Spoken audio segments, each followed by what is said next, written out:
Praise the Lord. Good morning. கர்த்தர் நல்லவர், அவர் கிருபை என்றும் உள்ளது. ஆதியாகமம் 28 ஈசாக்கு யாக்கோபை அழைத்து அவனை ஆசீர்வதித்து, சர்வ வல்லமையுள்ள தேவன் உன்னை ஆசீர்வதித்து உன்னை பலுகவும் பெருகவும் பண்ணி, தேவன் ஆபிரகாமுக்கு கொடுத்ததும் நீ பரதேசியாய் தங்குகிறதுமான தேசத்தை நீ சுதந்தரித்துக் கொள்ளும்படி ஆபிரகாமுக்கு அருளிய ஆசீர்வாதத்தை உனக்கும் உன் சந்ததிக்கும் அருள்வாராக என்று சொல்லி ஈசாக்கு யாக்கோபை அனுப்பிவிட்டான். ஆதியாகமம் 28 பொதுவாகவே நாம் நம்முடைய முதியோர்களின் ஆசீர்வாதத்தையும் கர்த்தருடைய ஆசீர்வாதத்தையும் பெற வேண்டும். அவர்களின் ஆசீர்வாதம் நம்மேல் இருந்தால்தான் ஆசீர்வாதமாய் வாழ முடியும் என்று நம்புகிறோம்.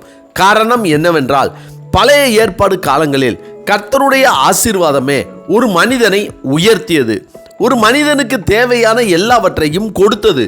புகழ், கனம், மகிமை, ஆயுள் மற்றும் சத்துருக்களை எதிர்க்க, ஜெயிக்க அற்புத அடையாளங்கள் நடக்க வேண்டும், கிடைக்க வேண்டும் என்றாலும் கர்த்தருடைய ஆசீர்வாதம் தான் காரணம் என்றார்கள். மேலும் கர்த்தருடைய ஆசீர்வாதமே ஐஸ்வர்யத்தை தரும், அத்தோடு வேதனையை கூட்டார் என்று எழுதப்பட்டுள்ளது. மேலும் கர்த்தர் ஒருவனை ஆசீர்வதிக்கும் போது அந்த சந்ததிகளை ஆசீர்வதித்தார். எனவே கர்த்தருடைய ஆசீர்வாதத்தை பெற்றவன் மேல் அந்த ஆசீர்வாதம் தங்கியிருந்ததால் அவனுடைய ஆசீர்வாதத்தை பெற வாஞ்சித்தார்கள்.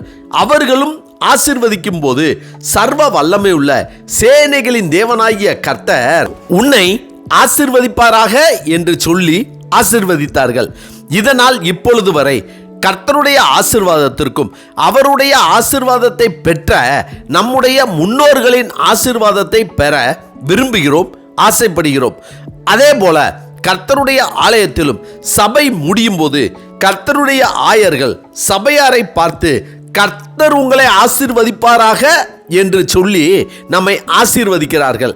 கர்த்தர் ஆபிரகாம், ஈசாக்கு, யாக்கோபு ஆகியோரை ஆசீர்வதித்தார்.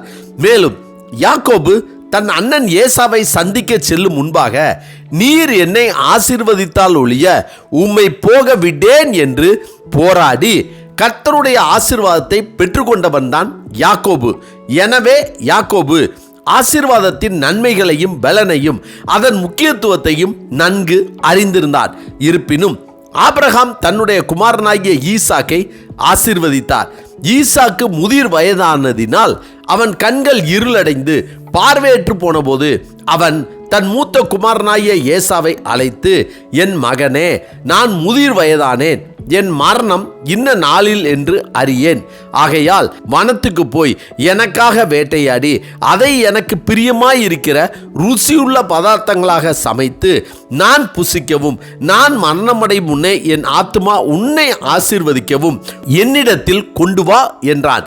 இதை கேட்ட ரெபெக்காள் சொன்ன ஆலோசனைப்படி யாக்கோபு தன் தந்தையாகிய ஈசாக்கிடம் போய், நான் உன் மூத்த குமாரனாகிய ஏசா வந்திருக்கிறேன் என்று சொல்லிதான் தன் தாய் சமைத்ததை தன் தந்தைக்கு கொடுத்து ஏமாற்றி தந்திரமாய் ஏசாவுக்குரிய ஆசீர்வாதத்தை பெற்றுக்கொண்டான்.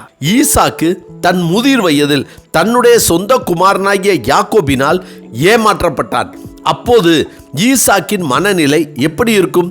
இந்த சூழ்நிலையில் யாக்கோபு ஏசாவுக்கு பயந்து தன் மாமன் லாபானிடம் செல்ல புறப்பட்ட போது ஏமாற்றப்பட்ட ஈசாக்கு ஏமாற்றிய தன் மகனாகிய யாக்கோபை ஆசீர்வதித்து அனுப்புகிறான். கர்த்தருக்கு பிரியமானவர்களே, நம்முடைய பிள்ளைகள் நம்மிடம் பொய் சொல்லும் போது, நம்மை ஏமாற்றும் போது, நமக்கு கோபம் உண்டாக்கும் போது நாம் அவர்களிடம் எப்படி நடந்து கொள்கிறோம்? அவர்களை திட்டுகிறோமா, சபிக்கிறோமா, வாழ்த்துகிறோமா? தன் தந்தையாகிய ஈசாக்கு தன்னை வாழ்த்தியதைப் போல யாக்கோபு தன் மகனாகிய யோசேப்பை வாழ்த்தினான். ஈசாக்கின் வாழ்த்துக்களை பெற்ற யாக்கோபும் யாக்கோபின் வாழ்த்துக்களை பெற்ற யோசேப்பும் ஆசீர்வாதமாய் வாழ்ந்தார்கள். எனவே நாமும் நம்முடைய பிள்ளைகளை அனுதினமும் கர்த்தருடைய நாமத்தினாலே அவர் நமக்கு கொடுத்த வாக்குத்தத்தத்தை, வார்த்தையை சொல்லி நாம் அவர்களை ஆசீர்வதிக்கும் போது, ஆசீர்வதித்து ஜெபிக்கும் போது அவர்களும் அவர்களின் பிள்ளைகளும் ஆசீர்வாதமாய் வாழ்வார்கள். ஆமென். ஜெபிப்போமா?